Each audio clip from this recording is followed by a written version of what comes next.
Hi, everyone. For those of you who don't know me, I'm Dr. Tommy Mayberry. I am the director of our Center for Teaching Excellence and Innovation here at Yorkville University and Toronto Film School.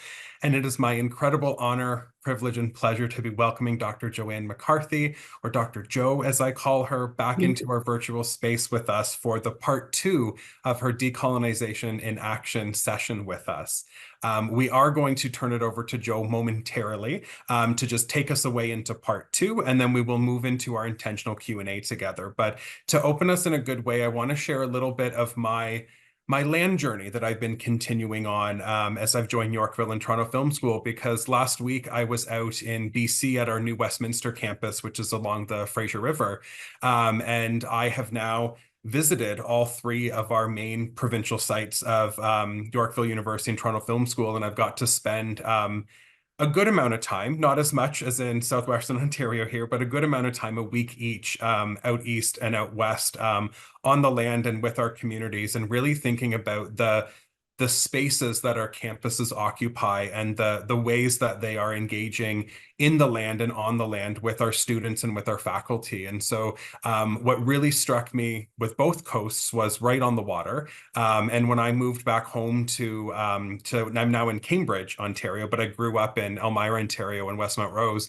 I've always felt so connected to the Grand River body of water. And as Jo has shared with us as well, part of the Six Nations of the Grand River. And so I've been thinking a lot about these bodies of water and these moving waters that we live across. And I am working on, as I keep thinking about connections to land, I'm also increasingly thinking about connections to water and water justice, and thinking about what a water acknowledgement might look like and what water justice might mean as I think about not just the land and these land acknowledgements and land stories that we as settlers and non-Indigenous people have taken up as part of our ways of moving in truth and reconciliation, but the important place of water as part of that too. And so when I came back and I was sitting in the plane and looking at the land, I was looking at the water as well. And so this place that I grew up on, I did grow up right on the banks of the Grand River, and Cambridge is still part of the Haldimand Tract, which is 6 miles on either side of the Grand River. And 95% of that is still not honored as part of the Haldimand Proclamation as well for the Six Nations of the Grand River. And so I want us to keep in mind as we're working with Jo today, as we're listening to and learning from Jo, but we're also thinking about the places that our campuses and our headquarters draw resources from, those important places as well that we're thinking about, again, uniquely for us as a national organization spanning coast to coast, and how much land and water are part of our history and part of our living contemporary. If at any point anyone needs any access pieces, please, Jenny, Matthew, and I are part of the Teaching Center. Please direct message any one of us or let us know. But I'm going to mute and pass it over to our dear guest, Dr. Jo, to take us through a bit of the part 2 and then move us into our intentional Q&A. Thank you again, Jo, so much for being with us today. Thanks. I'm so excited to be back. Anybody who knows me at my organization of Six Nations Polytechnic knows that I'm an extrovert, and I really love sharing, learning, and my experience that I've had with my community and revitalizing language and cultural learning. I love sharing with people. So this is this is like the best part of my day today, because the rest of the day I was immersed in budgets. So I wanted to begin, for those of you who weren't able to attend the first session, I wanted to start with a little bit of a recap. And for those of you who weren't able to attend the first session, we usually do, I like to use a tool called Nearpod. Nearpod, there is a link in the chat that you can click on that link, and then you can register as a participant. And then it's a platform, a learning platform that allows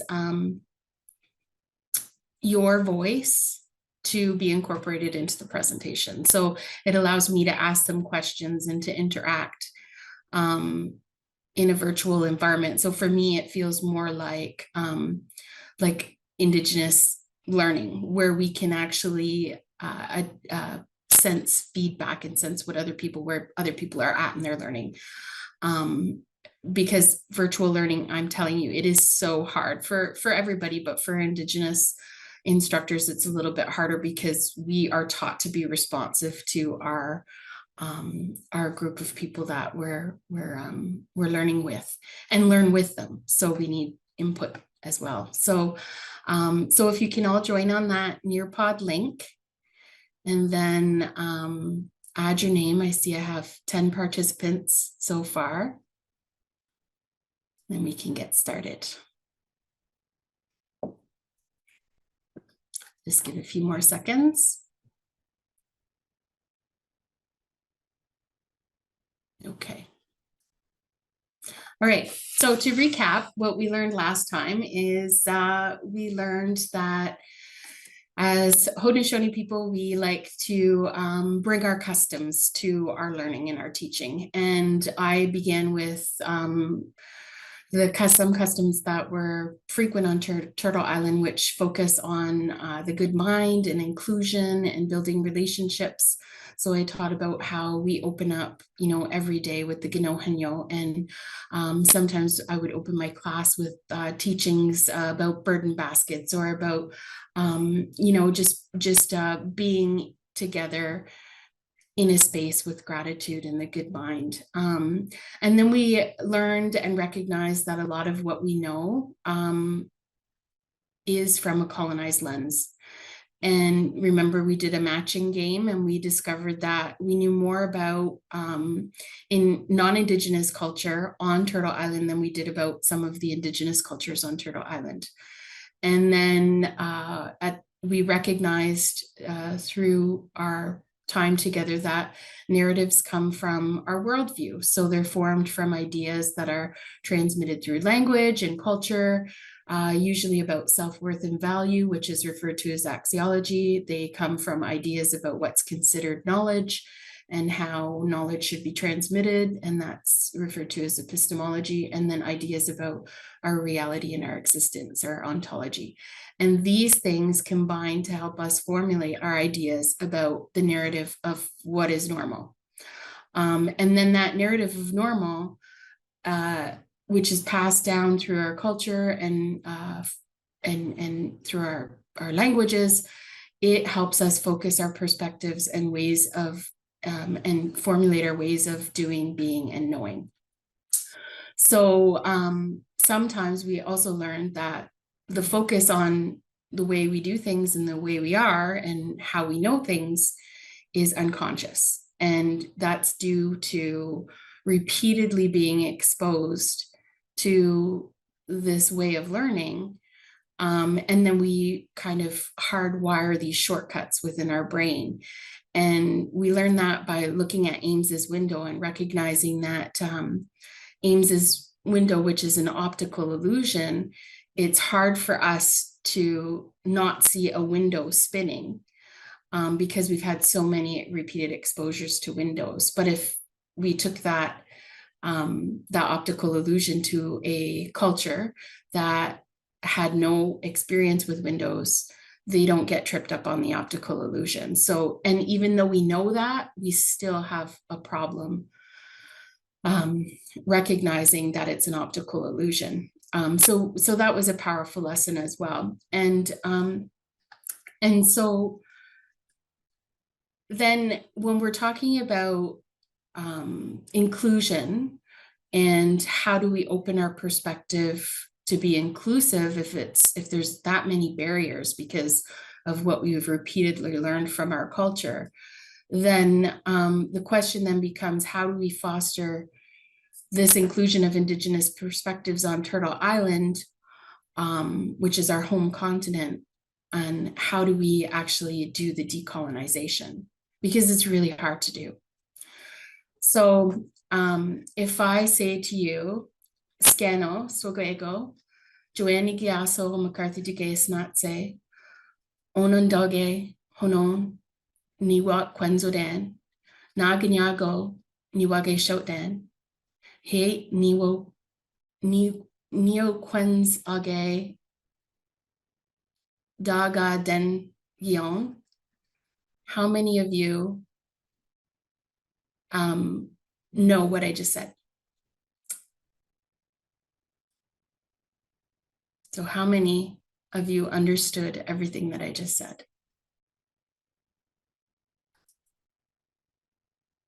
So we're going to take a poll.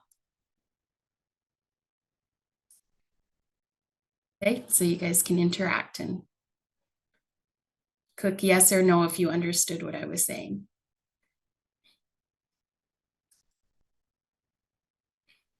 Okay, and we see, I was expecting one person, Lisa, to understand what I was saying. Because Lisa is from my organization and she was in the same language class as me recently. So, but Joe, I missed it. yeah, but we realized that. So I want you guys to realize that I didn't grow up with my language. So that was like it was an effort. That was an effort, and it might not have been pronounced exactly perfectly, or it didn't come off my tongue if I was you know, a frequent language learner or had a lot of time learning language. And I didn't learn my language or grow up with my language because of the whole residential school and the legacy that we talked about last time, with the genocide that happened on Turtle Island, and the cultural genocide that continues to happen on Turtle Island. So I didn't learn my language until I came here to Six Nations Polytechnic. And learning language can be very healing, but it's also very emotional for us. And it's a very emotional journey for us. And so what I said was, I said, hello, everyone. So Scanos Wagwego is hello, everyone. Johanne Nigiaso is Joanne is my name. McCarthy Degay Sanatse, McCarthy my last name.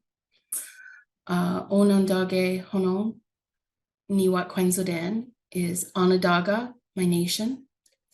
And Naganyago Niwage Shoutdan is Beaver Clan. And Hait Neo Quenzige Duaga Den Gion is Six Nations, is where I come from. So it took me a very long time to learn that, because learning Indigenous languages is not easy.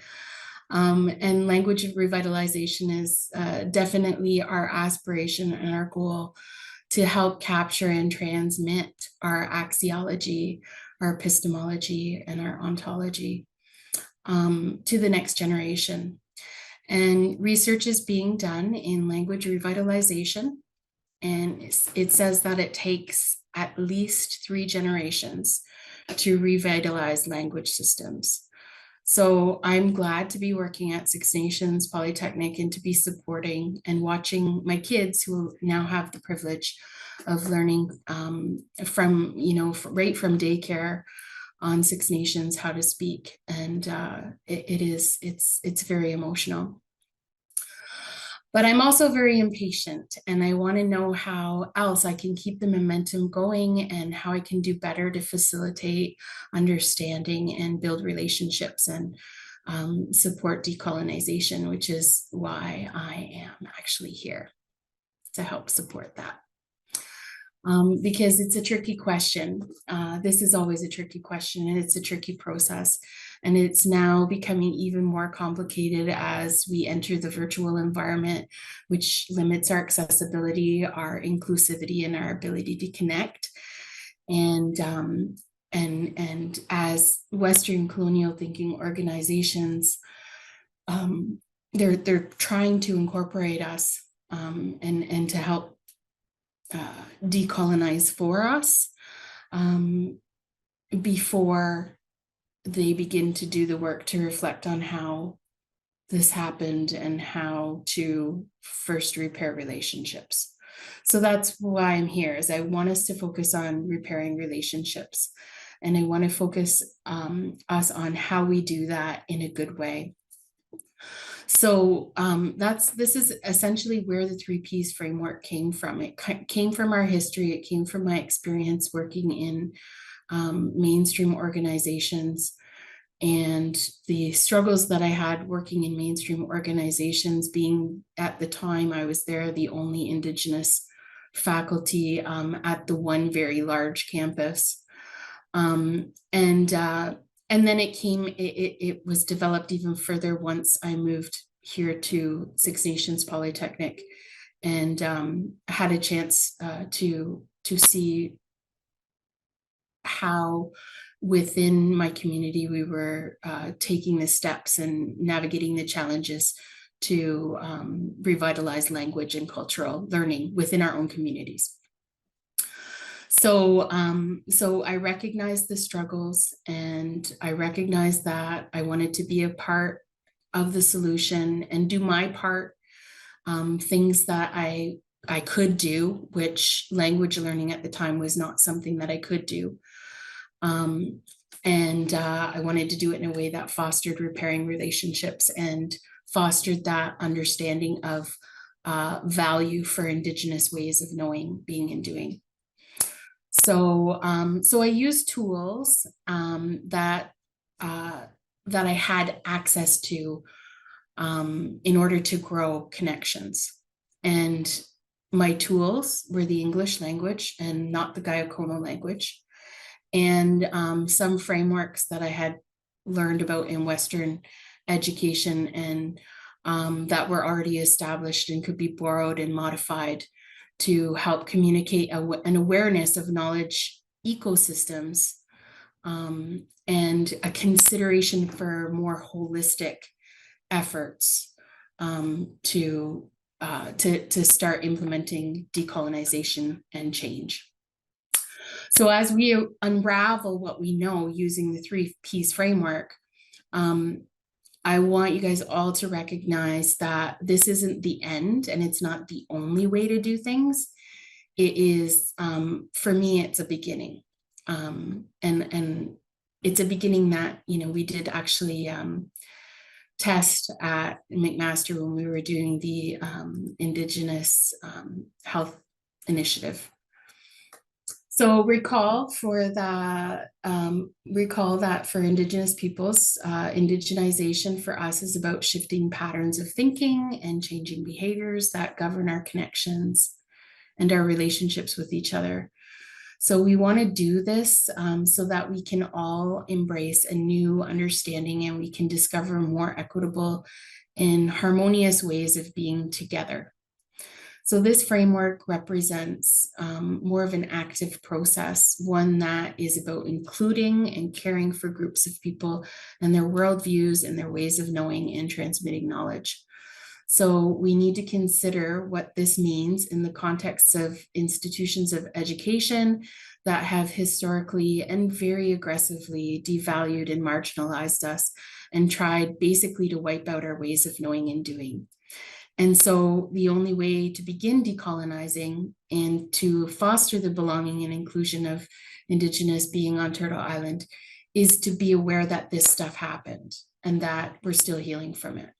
And to look at where in your life you are being holistically inclusive of the 3Ps. So people, place, and pedagogy.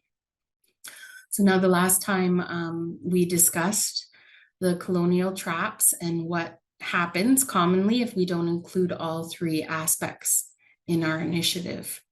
And recall that these traps are assimilation, appropriation, and exploitation, which are the trademark and sometimes unconscious, and sometimes conscious ways that colonization functions to assume power over us rather than power with Indigenous peoples. So we see that when we include people into post-secondary place, into post-secondary, but we don't include safe places or Indigenous pedagogy, then the trap that we're engaging in is assimilation. And this is what intentionally actually happened at residential schools, where they tried aggressively to assimilate Indigenous children into Canadian society for the purpose of land and resource acquisition. And they did this, and they obstructed us from learning our languages, aggressively sometimes stabbing needles into the tongues of the children if they spoke their language. And they did much worse as well. So these stories are real, they happened. And they're being shared with us by our relatives.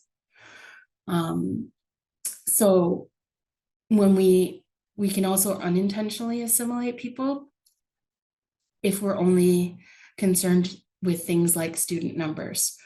So I saw this frequently happen in talks with the senior leadership at some of the mainstream colleges, where they were like really focused on how are we going to get more Indigenous student numbers. So they recruit Indigenous students, and like they're doing this now with free tuition incentives. But they also have to realize that they have to include Indigenous languages and cultural teachings at those organizations as well, in order not to fall into this trap of assimilation. So they have to offer education that is for Indigenous communities and peoples and Turtle Island, and create safe spaces and belonging for Indigenous learners or faculty at these places. So it's not just about numbers of faculty and numbers of students. And we see that when we include place, but not people or pedagogy, then the trap that we're at risk of is appropriating culture. So if we have non-Indigenous artists do a sculpture or paint something like a big medicine wheel in the auditorium, but we didn't support an actual Indigenous artist to produce that, and we have no one who knows what the symbol stands for, but it looks good and it makes the organization feel like they're meeting one of the Truth and Reconciliation's calls to action. But there's nothing of substance tied to it, then what we're doing is we're appropriating culture. So cultural appropriation, it happens when a custom or a practice, so like smudging, for example, ideas or artifacts, things like that are inappropriately used or used without acknowledgement or support from members of the society that they were borrowed from. So usually a cultural practice or an item is adopted by a more dominant group of people within society. So there's this power differential component to cultural appropriation. But cultural appropriation can also be unconscious. So for example, I used to do these bead and read workshops with people, and I would teach, like we have a long history of the Indigenous raised beadwork in my family. So I learned the skills very young. So I really enjoy doing beadwork. So I would teach people about the 3Ps framework and about assimilation and appropriation, exploitation, and teach them doing and just create relationships with them by doing regular bead workshops. And I had one participant that missed the class on appropriation, and a couple weeks later saw her website where she was selling the style of beadwork that I had taught her, which, you know, was from my family line. And she was non-Indigenous, and there was no information about the style of beadwork or about where she learned how to do this beadwork. So that would be considered like unconscious cultural appropriation. And I mean, the person was really receptive to being corrected and has, not continued to do that. So that's good too. But people don't know what they don't know, right? So it's important to have the conversations and to create those relationships where you can share what it is that your culture needs. So the last trap is exploitation, and this can happen with the appropriation of culture as well. So, if this person decided not to remove her website and decided to continue to run a website and exploit, the teachings that I had taught them, then that would be exploitation with appropriation of culture. So this has been happening a lot actually as institutions rush to indigenize before establishing any relationships of reciprocity with communities. Um, and what's happening is that institutions seem to be kind of mining Indigenous knowledge and exploiting aspects of our culture that was recently oppressed to suit their own needs while maintaining their power imbalance and while continuing to exclude our participation or exclude Indigenous peoples from any leadership or faculty positions.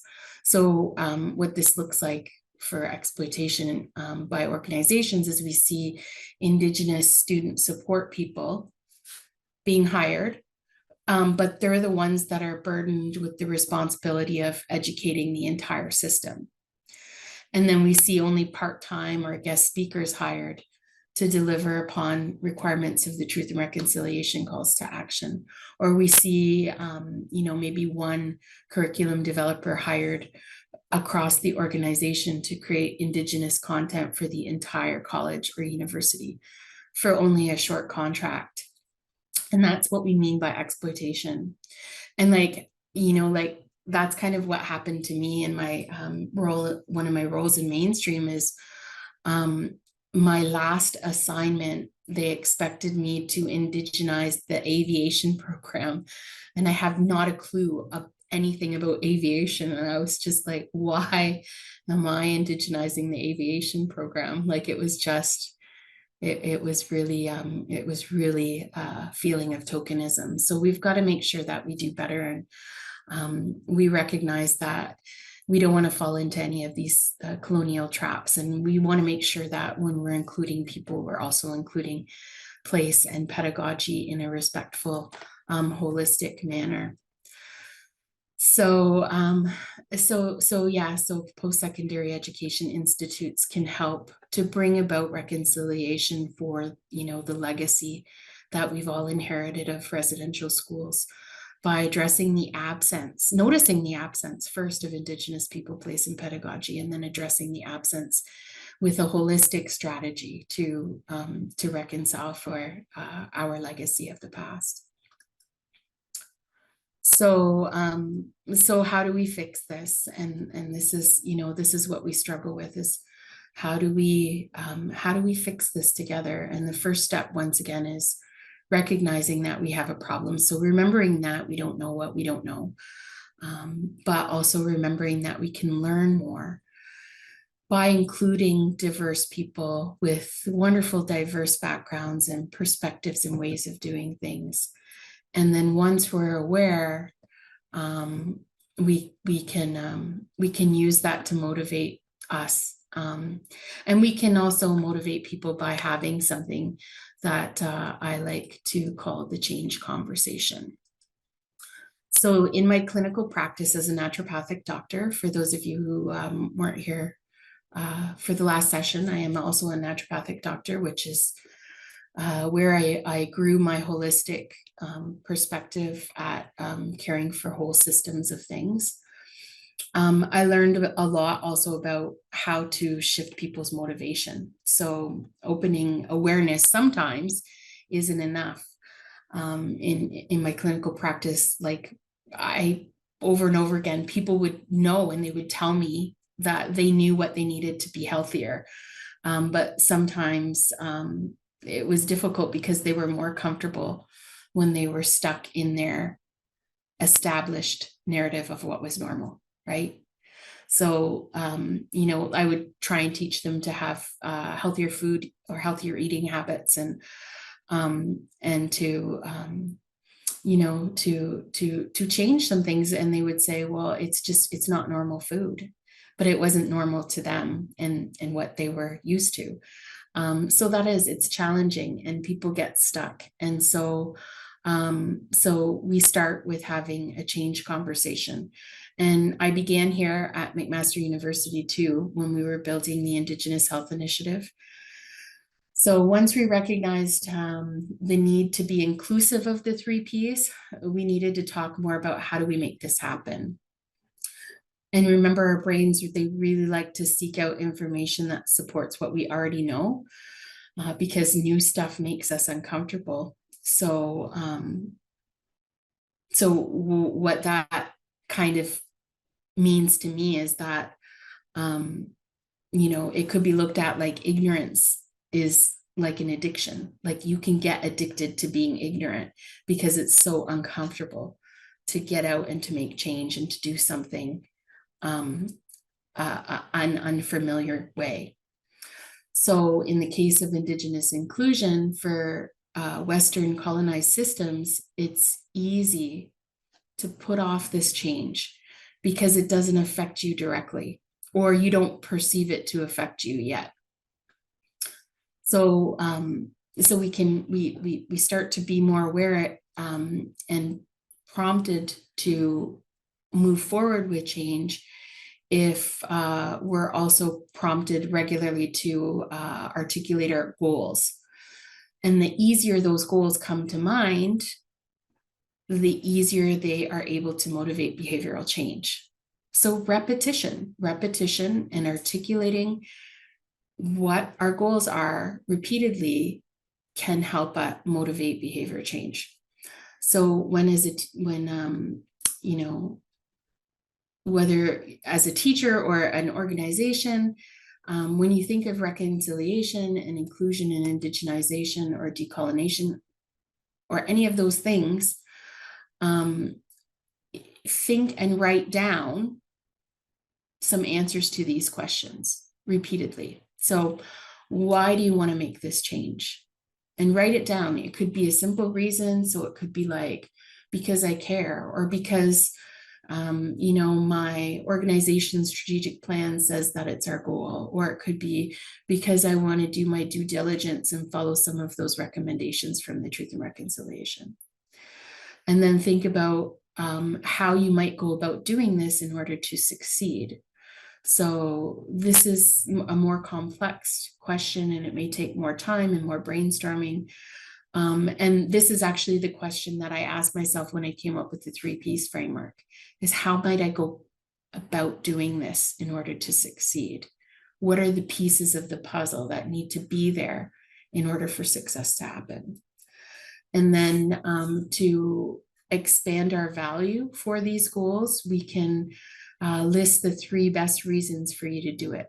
So, and this is always a more personal answer.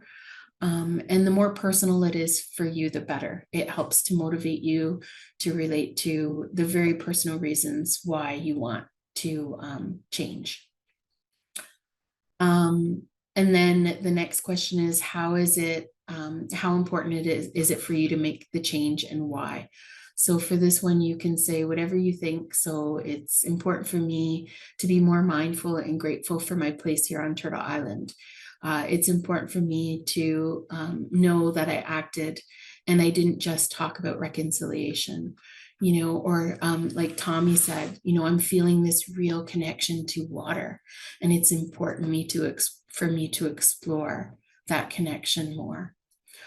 And then the last one is, what do you think you can do? So creating anticipated action in this conversation. And this is the next part of behavior change theory that comes in. So to help you plan a course of inclusive action, this question helps you to strategize what needs to be supported for that meaningful change to actually continue occurring. So at McMaster University, when I started working through the change conversation, we began establishing working groups and recommendations for how to incorporate more of the 3 Ps, where we were like brainstormed in all of the different committees. And I was still struggling though with the ideas that were being generated. They seemed really superficial. And they weren't getting to what I felt was any depth to actually really make meaningful change in the organization. And I was getting a bit anxious because I recognized that the organization was missing something, and understanding, they were missing that understanding of the different levels of relationships that needed to happen to help change thinking and behavior. So to communicate what was missing and to grow that awareness, but to be able to relate it as a next step to the already deeply established colonized Western thinking and systems that exist at McMaster University. What I did was I combined the 3Ps framework with Bronfenbrenner's ecological theory of behavior development. So this theory helps us to recognize all of the different types of relationships that can have an influence on human behavior. And by combining this theory with the 3Ps, we used it to further assess the gaps within the organization, helping them to understand all of the different levels of interaction that we need to consider for inclusion of Indigenous people, place, and pedagogy. So inclusion at all of these levels will be what drives actionable and sustainable social behavior change, and hopefully will begin to grow value for more language and cultural revitalization. So for those of you who haven't heard this theory before, I'll just explain quickly. Yuri Bronfenbrenner was an American trained psychologist and professor from Russia. And he came up with this theory on how to explain many complex layers of a child's environment and how they combine to influence their behavioral development.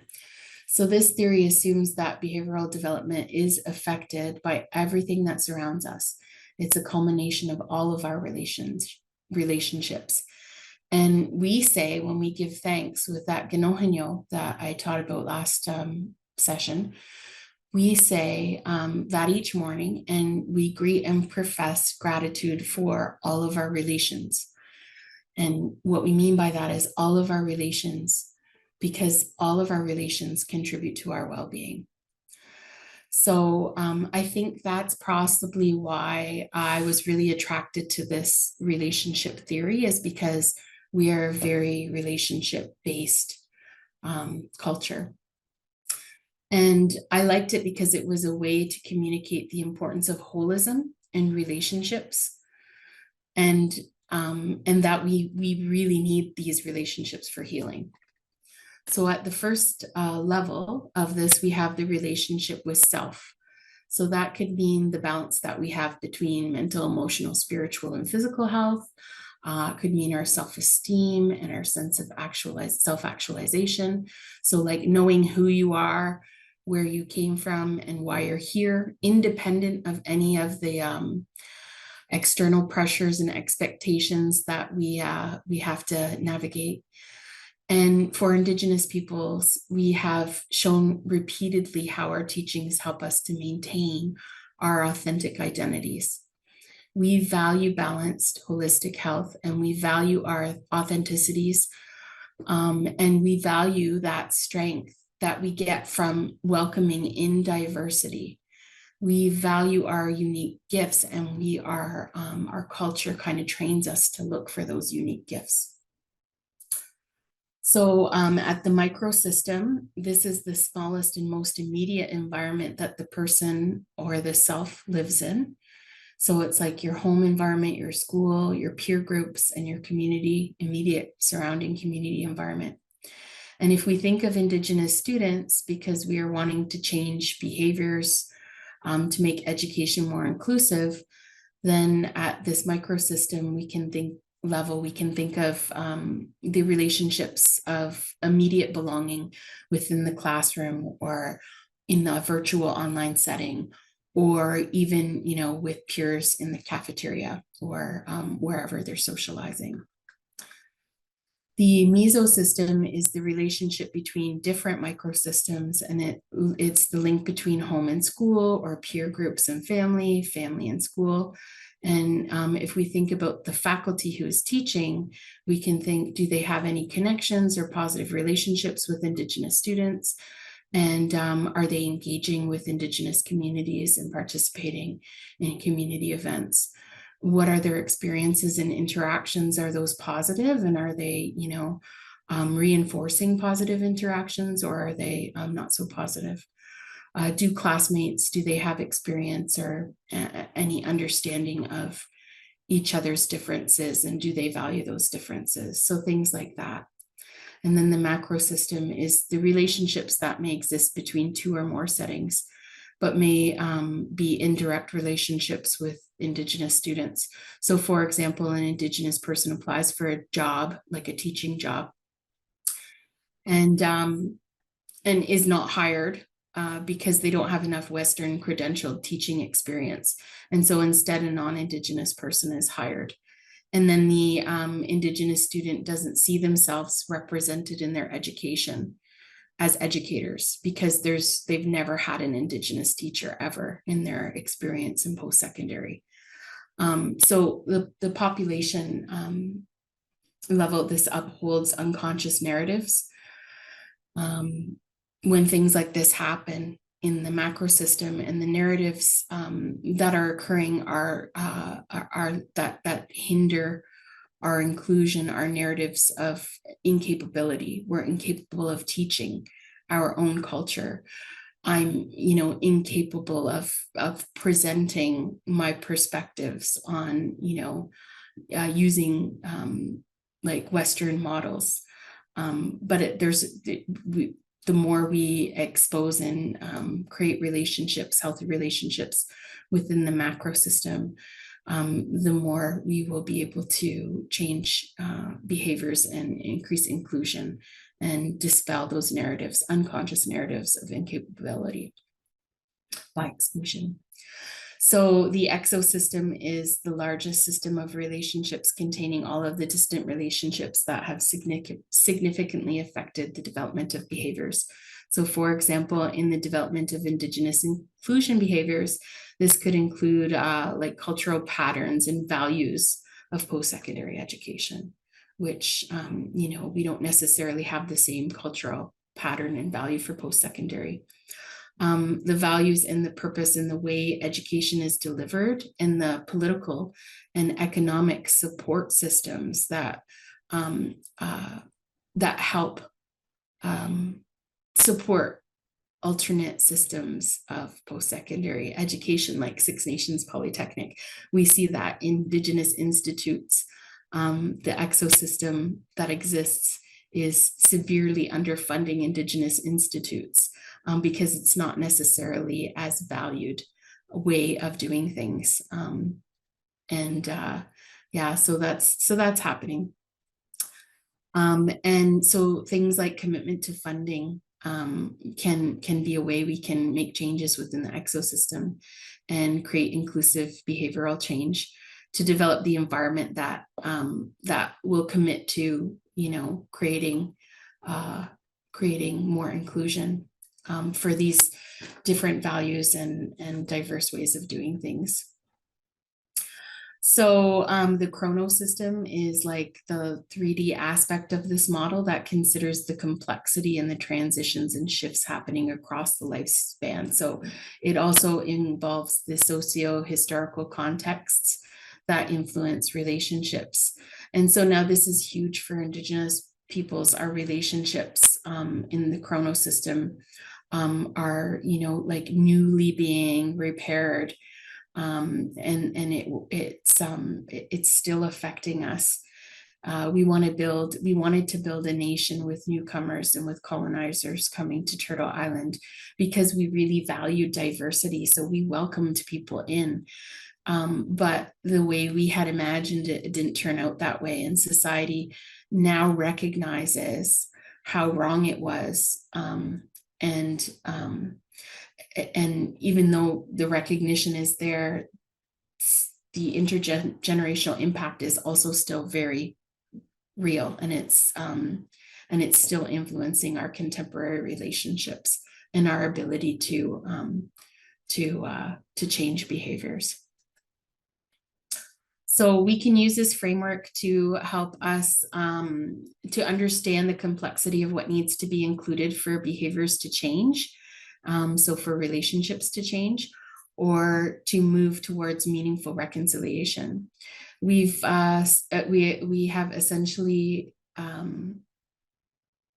the behavior, which is indigenization, or the inclusion of the 3 Ps. And we want to incorporate that into as many relationships or contexts as possible. So this framework can help us to recognize and identify and think about the deeper levels that we need to include the 3Ps, which might increase the effect of inclusive behavior development.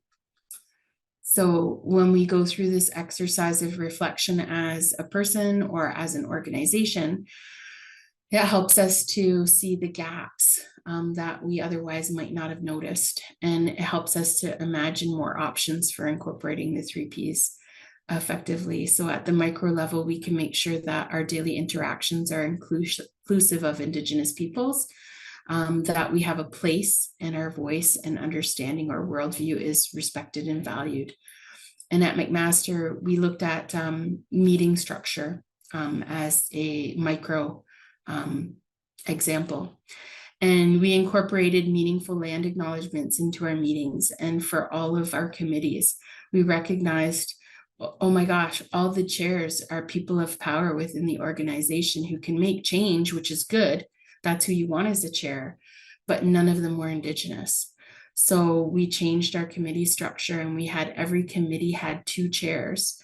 They had an Indigenous person with knowledge power, and then they established an admin person with positional institutional power. And so the admin chair, who was non-Indigenous, was instructed to support the Indigenous person, helping them to grow their institutional power and supporting their knowledge power so that change could actually be actualized. So at the mesosystem level, we recognize the absence of policies to support valued inclusion and equitable considerations for Indigenous ways of knowing and doing and being. And we recognize that these policies, they could help reestablish relationships with space and embrace a commitment to doing things differently for the organization. At the macro level, we began looking at things and ideas for helping with like external influencers of belonging. So like supporting any of the social determinants of health and advocating for changes to some of those rigid external requirements that, that were obstructing Indigenous participation in post-secondary education. So in my committee, we were particularly concerned with curriculum change.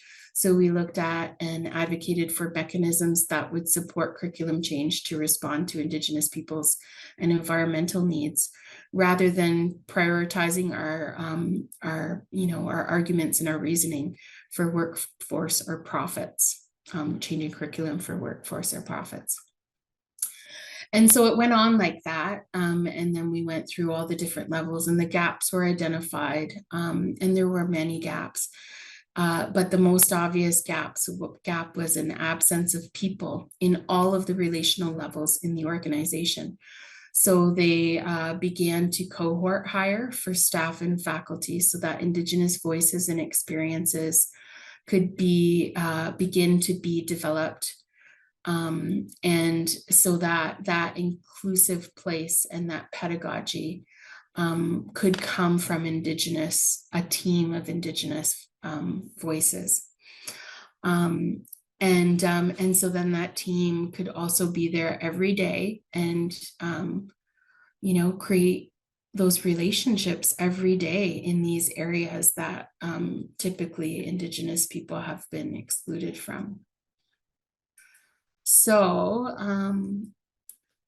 there's lots of ways that you can use this tool. You can use this tool on an individual level. You could use it to explore your curriculum, your program level, or your organization level. And so for micro level of relationships support, you can ask yourself questions. Ask, are Indigenous individuals invited for consultations? Are they invited to meetings? Are students welcomed in the classroom? Is there safe space for them? Is there visibility that Indigenous people belong in this organization? As a teacher, you can ask, do you understand the value and value the different ways of knowing, being, and doing things? Are Indigenous teachers welcomed? Do you have Indigenous colleagues in your department? In classes, are Indigenous contributions celebrated? Or is it only content that paints a bleak picture of us or positions us as vulnerable peoples? Things like, is the learning that we share only reinforcing that negative narrative of Indigenous people, which is and has been the narrative of normal of colonial culture? So asking those questions can help address the micro level of relationships.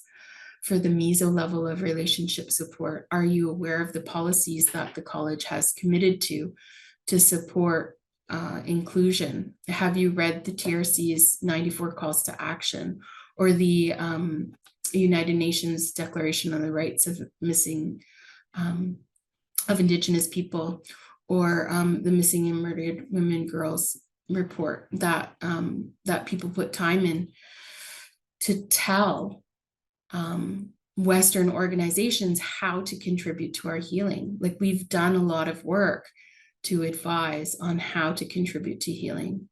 Are you reading those documents? And how can you action those documents? Are you aware of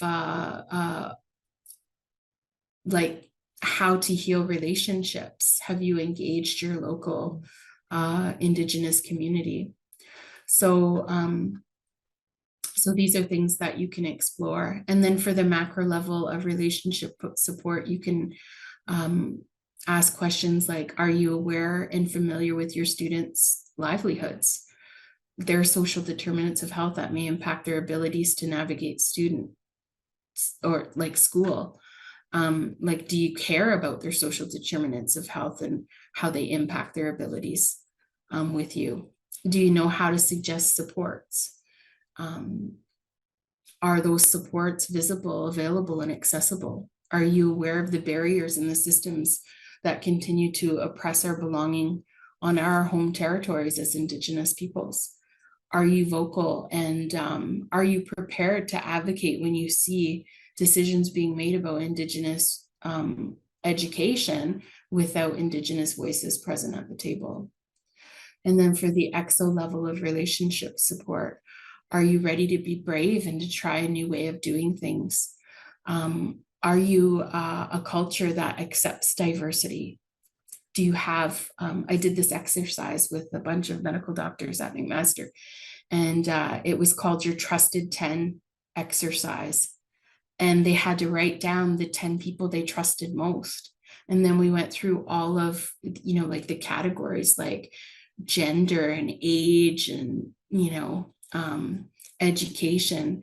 And most people surrounded themselves with a trusted 10 group of people that were very similar to themselves.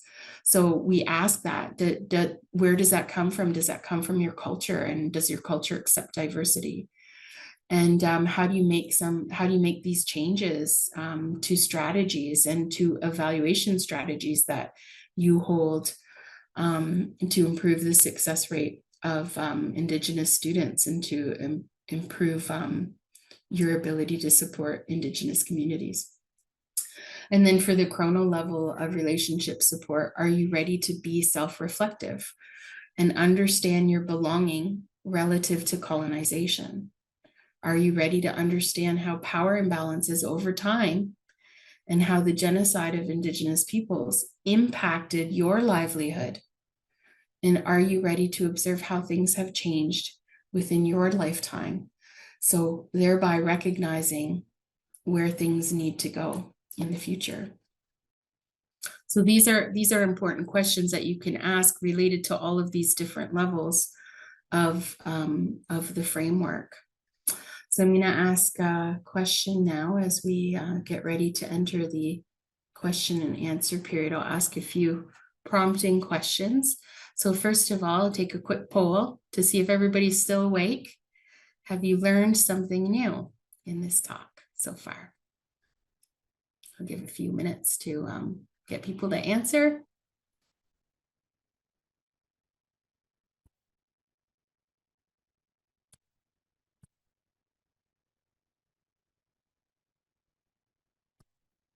Have you learned something new?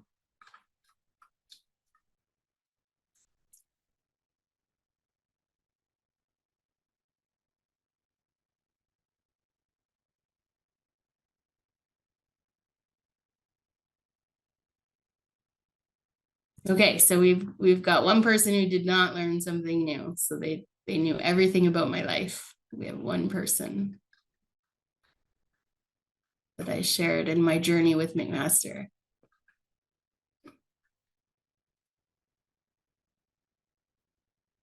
Okay. Has your perception of what it means to reconcile or decolonize changed? From when we first started. So that very first meeting we had on March, I think 22nd it was. Has your perception of what it means to reconcile or decolonize changed?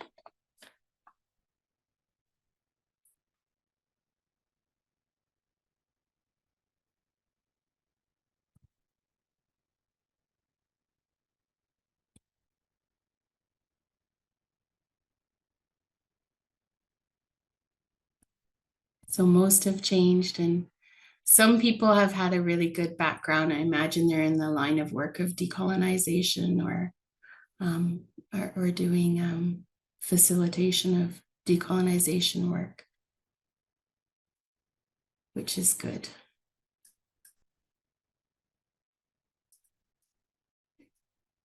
Do you feel the 3Ps framework tool will be useful to help you identify areas to target to improve Indigenous inclusion?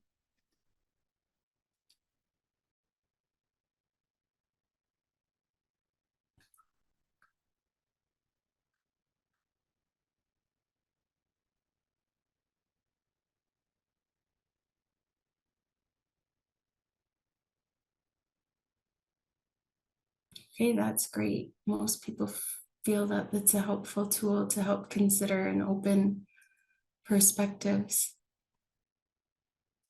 And then this is a open-ended question. So you just type your answer in the box below.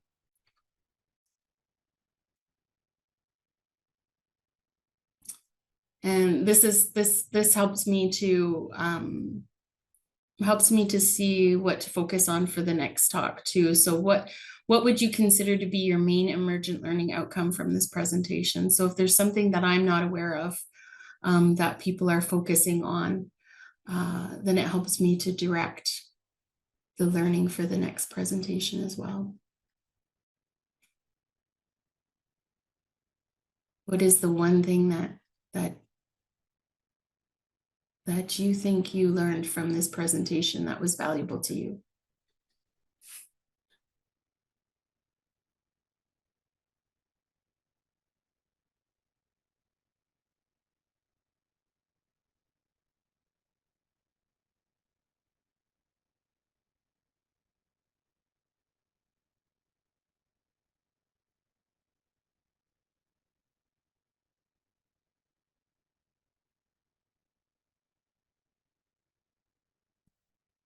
Okay, thank you guys for taking the time to answer this one. You can see deeper perspectives of when indigenizing and curriculum processes are.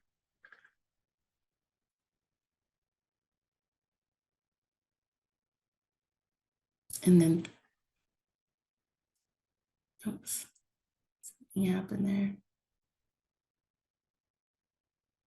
Sorry guys, something happened there that glitched. But there's some good answers there, so I value those. Thank you so much. And then the last question, are you curious to learn more? And I hope you are. I really do. I hope that you're curious to learn more about something, whether it be the Gayokono language or what it means to revitalize culture, or just about the water from Tommy's opening, and connections to water, Indigenous connections to water. And one of the things that I learned in my naturopathic practice from treating patients is I treated a lot of people with anxiety and depression. My practice was largely based on anxiety, depression, also fertility, and other strange things. But what I learned from my patients over and over again with depression is that when we're curious, and if we can invoke curiosity, we can bring people out of states of depression. So curious people are very, very rarely depressed. And in children, you see children in their curiosity.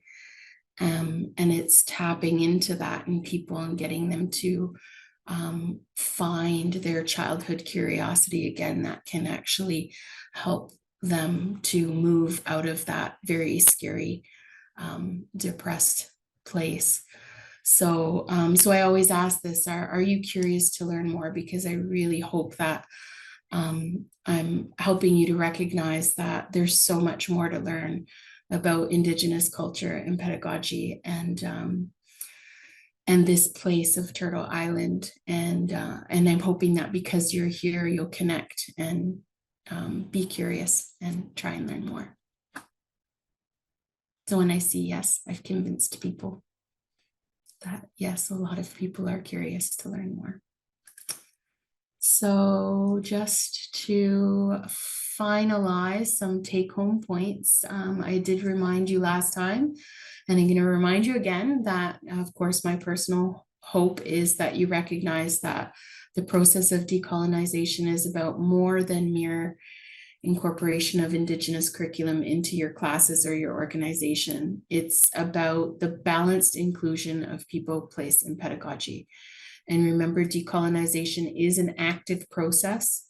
So it's a process of examining and dismantling the unbalanced power relationships that have led to our exclusion.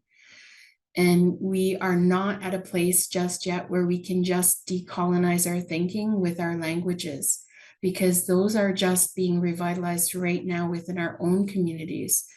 And I am hopeful that we're going to get there. But in the meantime, we also need to establish more language revitalization teachers and programming, and value for that through our funding structures and through our incorporation of language programs in mainstream organizations as well as on Six Nations. So I hope that I shared something of value for you today, and for your organization. And I want to thank you all for taking the time to listen and learn. And now for the next part of today, we're going to go into the question and answer period, which can sometimes be my favorite part, but sometimes it can also be my most unfavorite part. And I want to introduce you to an Indigenous feminist methodology that I learned from Dr. Eve Tuck from the U of Toronto, who is a professor of critical race and Indigenous studies, as well as a Canada Research Chair in Indigenous methodologies with youth and communities. And I really like the way she does her question and answer sessions. So I shared this with Tommy, who will lead us through. So Eve Tuck recognized and implemented this methodology, recognizing that often in academia, questions can sometimes reflect defensiveness or gaslighting, or the invalidation of the very diverse perspectives that the presenter was actually invited to share. So that's why we do this, so that we can double check with our peers that the question is a good question and not a harmful question. So Tommy, I'm going to put up the next slide, and I will let you walk us through the question and answer period.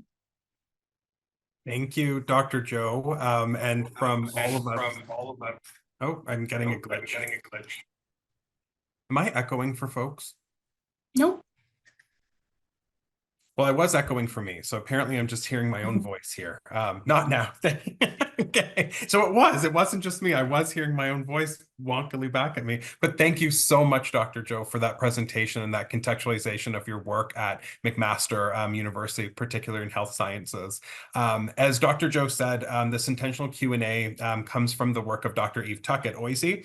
at the U of T, and it's a way for us specifically to engage and for us to try on in a very different kind of academic context way, how we engage relationally and in a good way with invited folks into our spaces. So some of Eve Tuck's work has talked about the way, if you sort of imagine grad students or junior scholars and scholars of color delivering their presentations and their academic work, and then when it moves to the Q&A, immediately a bunch of hands go up and they jump in with their own theories or their own interpretations of text, or, you know, that dreaded, I see what you're doing, but have you read these 9 books that I've read and I'd like you to speak about? You know, those pieces that come up too much in academia. And so Dr. Tuck talks about, and Joe and I talked about this from Eve Tuck's work, the way we're all brimming to talk and to get talking. So let's do that, but let's do that in small groups. So let's do that in ways where we're going to move into breakout rooms in just a moment. And then we're going to think specifically about how we can think about how the purpose of today's gathering was to listen to something new and to challenge our preconceived notions that we have of that, and then sit with that challenge, specifically sit with that challenge. So I'm going to paste into the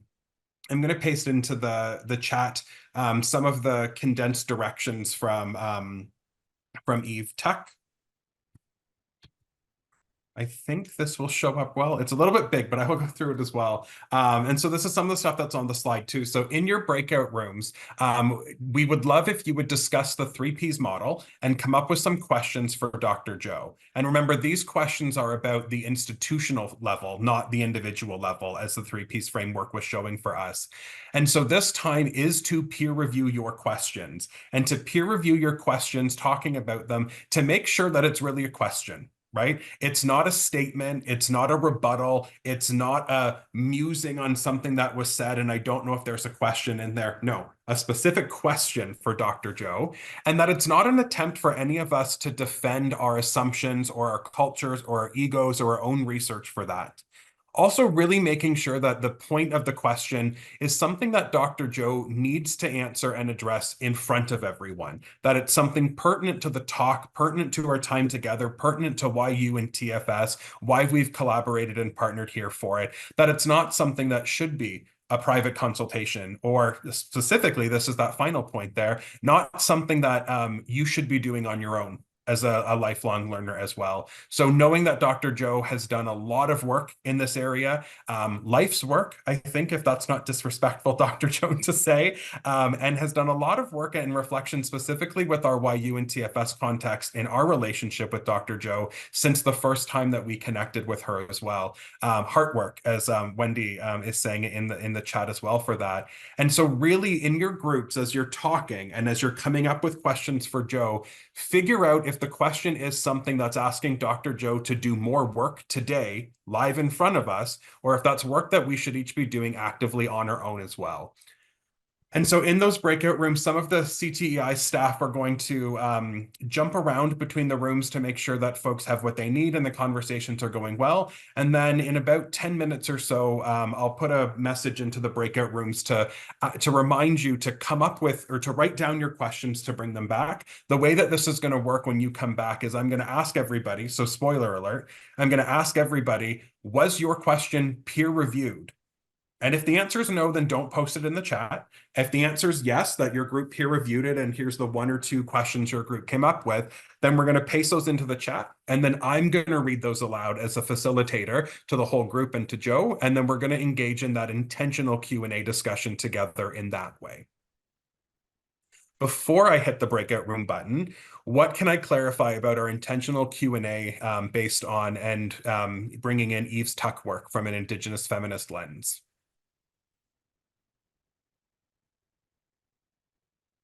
We are back.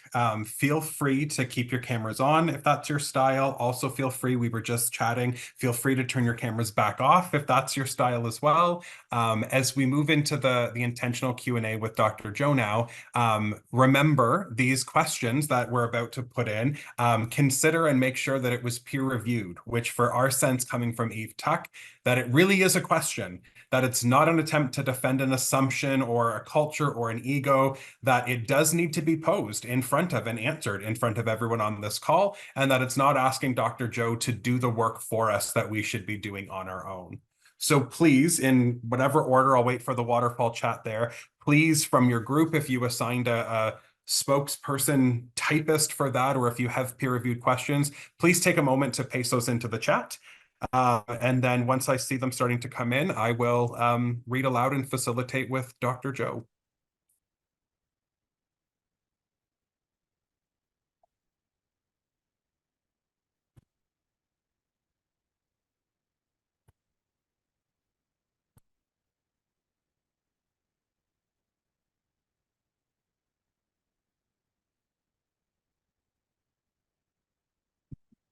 We might have done this wrong, Joe.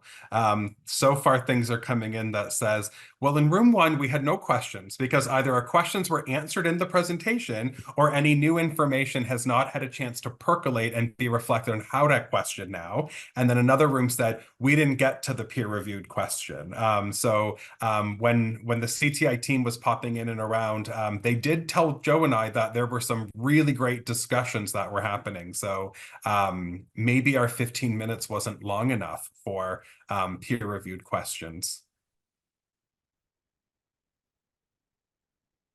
I wonder if I can add a poll to an earpod and see if that was the case. There was a question that came in before from someone, so it's not a peer-reviewed question. It's one that came into the chat before, but we do have that one, Joe. If you want to, I'll hold off on a second to see what other folks might put in, but if you want to see about grabbing a poll as well, that could be great.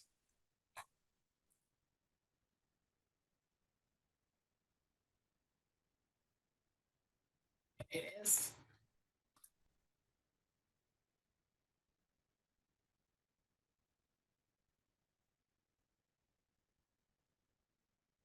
Scott, can I get you to please repaste your one into the main chat?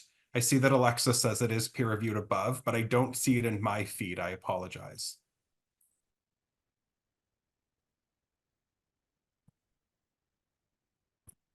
Okay, we do have a peer-reviewed one, Joe. But again, you do you, and we'll connect when ready.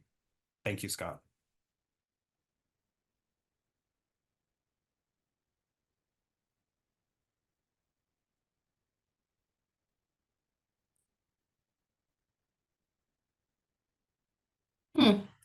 Yeah, I couldn't figure it out.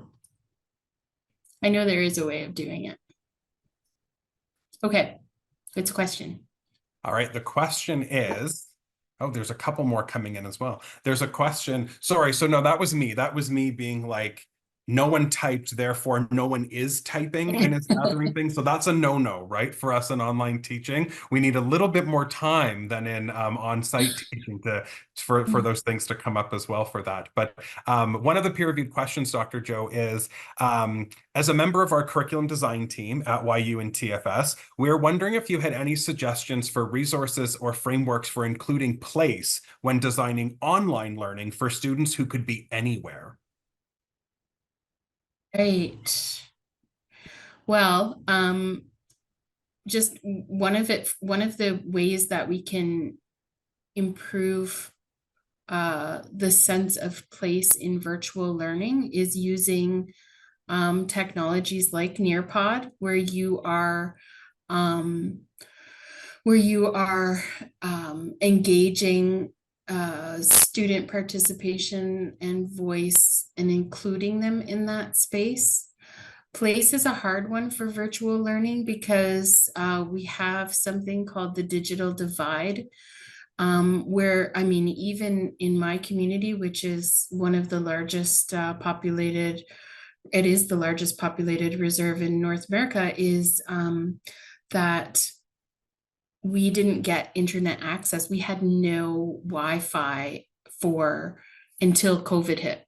Like that's when they started actually allowing us internet access. And part of the reason is because we couldn't have companies come in and build Wi-Fi towers on Six Nations property because they couldn't own the land. And if, for example, there was like a default loan, there's no bank could come and actually take that Wi-Fi tower back because reserve is like community owned property by the band. So that's why we can't have like franchises and stuff on reserve, is because of the way that the property ownership is communal. So and they can't just take land back if you default on whatever loan agreement you have. So so including place is about helping to address that digital divide to make education more accessible in a virtual environment, to also do it in a way that is including and making Indigenous voice feel like they belong. And just starting with things like like the land acknowledgement, to let people know that you could do a land acknowledgement that is very personal and is an acknowledgement by the instructor to let the student know that you've done research within your own community, and you are there to acknowledge. And the reason we do land acknowledgements too is like it's this repetition to get people to understand that Turtle Island has been colonized, that there is this other ownership, or not really ownership, but connection to Indigenous people of the land. So it helps to bring that into social consciousness if we are repeatedly talking about how Indigenous people are connected to the land that I'm currently on. So I hope that it is difficult to establish that belonging in that place. And we were actually talking about this offline, about how hard it is for me to still do virtual talks because I'm a very energetic person and I feel belonging by feeling other people's energy and response. And so you don't get that in a virtual environment. So even things like frequently turning cameras on and having that face-to-face belonging, like recognition, I think that feels like making safer places in a virtual environment for Indigenous belonging. I hope that answers it.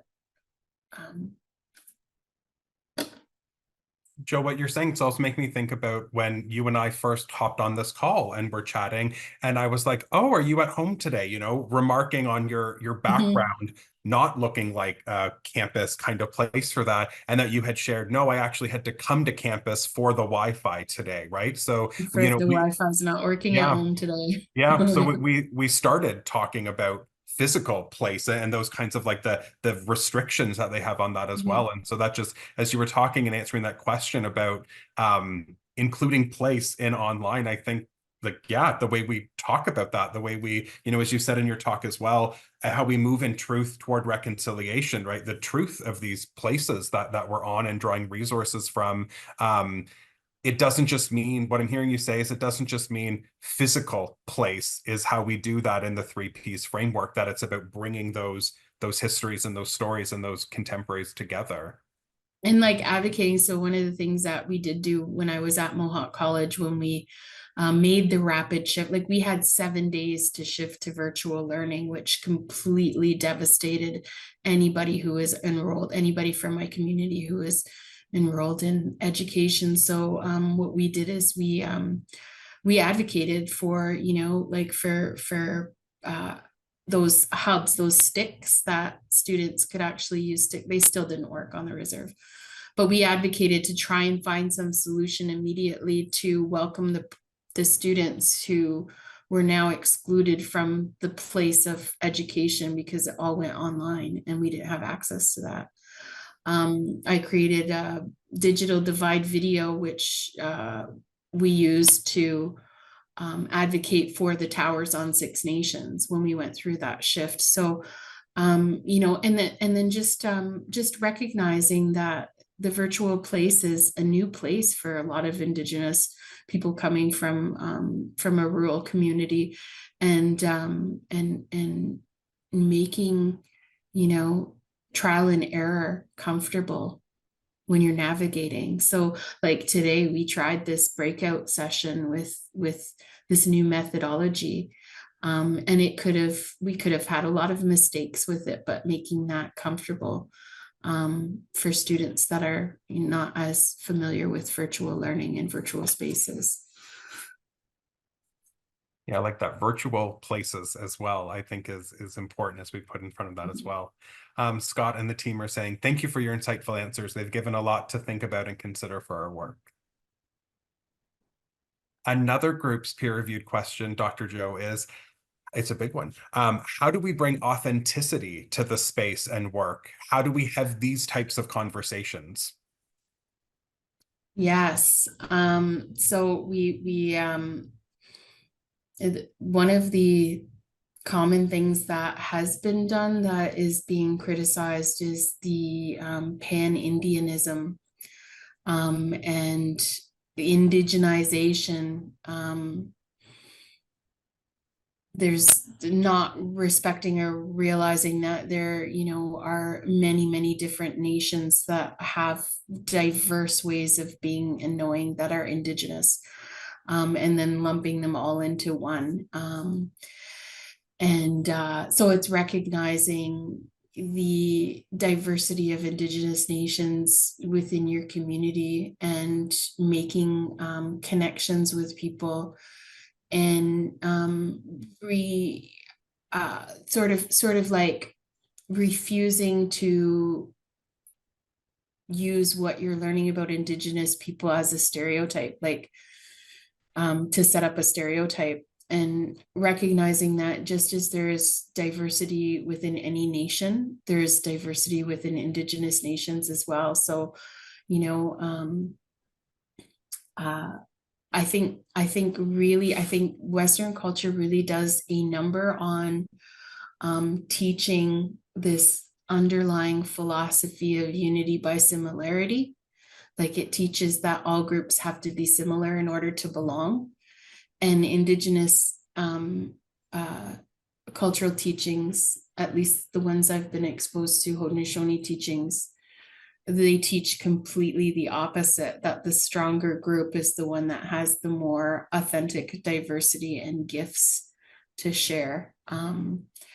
So when you are including, Indigenous faculty into your organization or into your classes, it's about balancing all three, and but also there has to be some unlearning of those Western assumptions that this one person that's coming to speak to your class is the be all end all of everything Indigenous, right? Like, and I hope that you don't leave thinking that my opinions are are translatable to absolutely every Indigenous community or person, because there is variability and authenticity. And I just think, starting to like things, society starting to shift, and we are starting to be more accepting and inclusive of diverse ways of being. Which is why we have land acknowledgements, and why we have, Pride Month, and why we have all of these times where we're celebrating diversity. And that's actually going to help us as individuals self-actualize and be more comfortable being authentic to ourselves. So keep celebrating some of the diversity within your community, and that empowers people to explore and be more authentic in their daily living.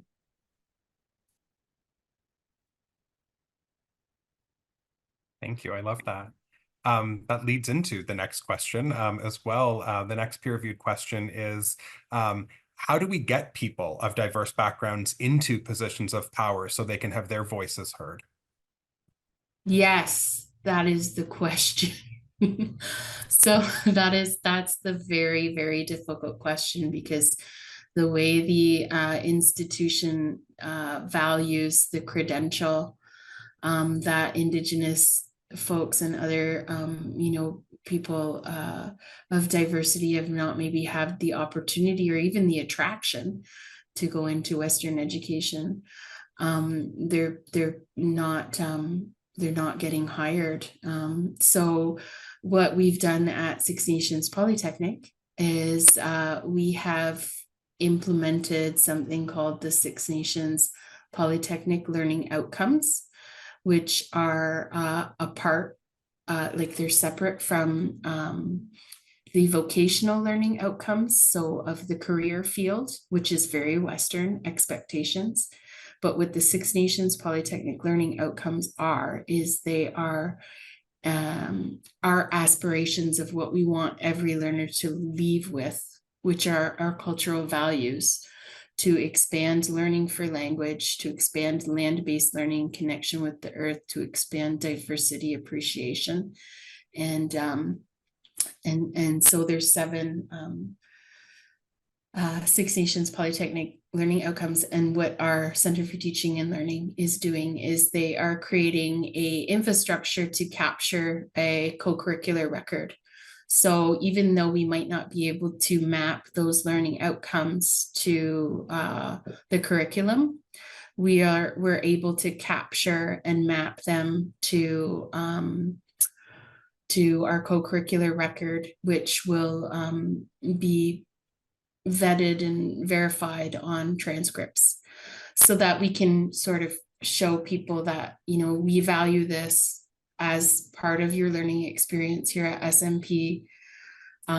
We can verify that you have accomplished this. It goes on your resume. And then when we are hiring at our organization, we're looking for those values and those qualities as part of the hiring process. So we're not just looking for Western credentials, we're also looking for involvement with the community and participation with community volunteer experience. And so that's kind of how we're trying to tackle it, to get more people that are language learners and maybe have learned how to teach from Angwahoe cultural background, maybe haven't been involved in post-secondary, but we know within community they're really great educators and great administrators with a great perspective for leadership. So we're trying to get more people like that in, but it is a challenge because we are embedded in systems that require us to map and track and verify and validate credentials and aspects of experience. So we're trying to do our best to capture the experience that we value. And I know other organizations like Mainstream Mohawk College, when I was leaving, they were just in the process of developing their Indigenous learning outcomes as well. And that having institutions have Indigenous learning outcomes helps them to find the people that can deliver upon those for the students and they may or may not have the credentials. So at Mohawk College too, since I've transitioned here, they've also increased faculty and admin leadership to deliver upon those learning outcomes. So those are ways you could do it. There was also the Indigenous Education Protocol that at Mohawk really propelled Indigenous education and leadership hiring. So organizations across, I think it's just Canada. I don't think any American institutions signed onto it, but they signed onto this Indigenous Education protocol, which is a commitment to increase hiring for Indigenous and diversity perspectives at all levels of the organization. So that was, once Mohawk signed that, then we could say, well, you signed this, so let's put this in your strategic plan that you're really serious about this, and let's create some key performance indicators to measure how well you're doing. And so then they were accountable to the community to follow through on those commitments. So it's getting your organization, I think, to really commit to meeting the calls to action from the Truth and Reconciliation, and then formalizing that in some way. I think that's a way we can get more administrators. Thank you. I'm going to extend that question just a little bit. Once we are able to get more diverse folks, more Indigenous folks into these more positions of power, what might be some strategies for us to sustain them in those roles, and make sure that we're able to support them in them, but also have them not leave? If once we've done this work to create these spaces and get folks into these positions, how do we honor that? Yeah, I think, some of the reasons that there's transition for Indigenous peoples from the leadership positions is like there's still a lot of learning that needs to happen. And there's microaggressions that happen, and there's lack of support, which is why the cohort hire tends to be more valued for, like Indigenous peoples are looking for organizations that are doing cohort hires, because then they know they have a support system to help navigate some of the microaggressions that they have to navigate with, or just the ignorance and the continuous having to talk about residential school over and over again. Like, that is exhausting. I can tell you that's an exhausting job to have to do. And so it's important to have somebody in the organization that you can rely on to support you in some of those challenges. I think equitable pay. I mean, a lot of Indigenous people, because we haven't had the opportunity to rise as high in education and achieve. There's not a lot of us that have PhDs or doctorates, or even masters. I think having systems that will value the culture and the language as that expertise, and then paying. Like, if you're looking for a language teacher, there's very few masters and PhDs in language learning. So just recognizing that that's going to come from community experience, but then also valuing and paying according to the expertise, not necessarily just the Western expertise. So a lot of people leave because pay is not equitable, or equitably respecting the experience that's coming from the background, which is why they're being hired, is for that specialty. And I just think more of this, more opportunity to connect and learn about each other and hear perspective, and support the sharing of a perspective that hasn't necessarily been welcome. Like, it's the making those positive relationships and those friendships that keep Indigenous peoples in the environment that they haven't necessarily been welcomed in. That's what's welcoming for people, is those positive relationships. So putting the effort into establishing those relationships and learning more is, I think, what keeps people in your organization.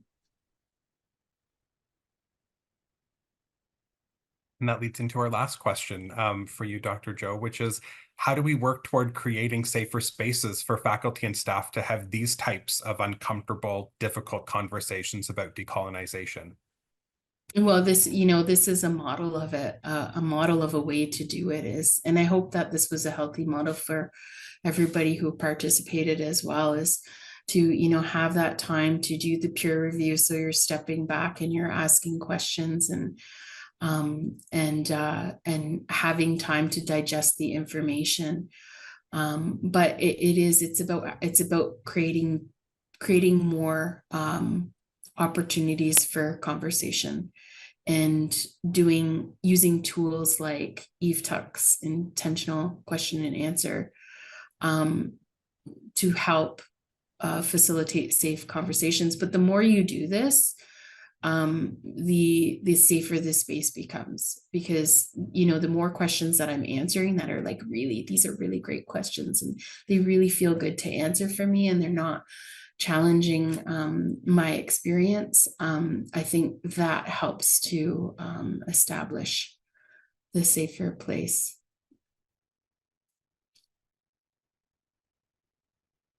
Thank you very much, Dr. Joe. What final words? I'll leave that to you. I know I said I'd do that last time, then I kept talking, but really this time I will actually do final words are yours. And then on behalf of YU and TFS, we will say goodbye for now. Oh, well, thank you so much. This is my medicine, to be able to share and to connect with people, and to create new relationships that I never even would have imagined. Like, Tommy and I were just looking at all of the synergies between your organization and SNP, and brainstorming some possibilities of directions that we could go to help facilitate and strengthen like a really healthy reciprocal partnership. And we never even would have imagined that if we didn't make time to get to know each other, and to invite each other to speak at each other's organizations. So thank you guys for participating and for listening. And I really do hope this is the beginning and not the end.